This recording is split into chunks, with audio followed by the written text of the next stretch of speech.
can't assume everybody is a bourbon connoisseur. So what does bourbon mean? So there is a definition of what bourbon means.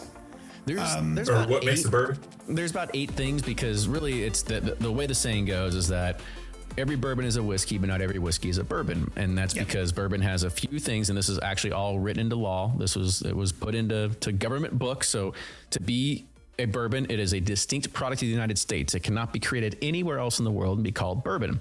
And a bourbon has to be done with at least a 51% base corn mash bill. It's typically around 70 to 80% is usually where it's at, because the corn really gives it that sweetness and that flavor. Unlike Scotch, which uses a lot of barley, and so it has this kind of like denser earthiness kind of intense to it.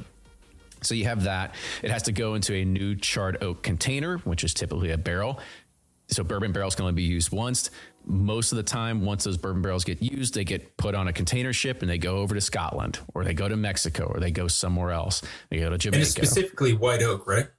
It just has to be oak. Now, okay. White oak is typically used only because it is a denser type of oak, and it's not as porous. Whereas other oaks can be porous. So you see French oak, I've seen chinkapin oak, there's Brazilian oak, there's all kinds of things that are out there as well. And that has to do with evaporation, right? So inside of the barrel, you do have evaporation that does happen. Yeah. There could be something where different types of oak can influence the evaporation rates that go into it as well. Mm-hmm. Okay. So which makes sense why, if something is a 15-year aged bourbon, there's a lot of evaporation. That could be half of the barrel at that point.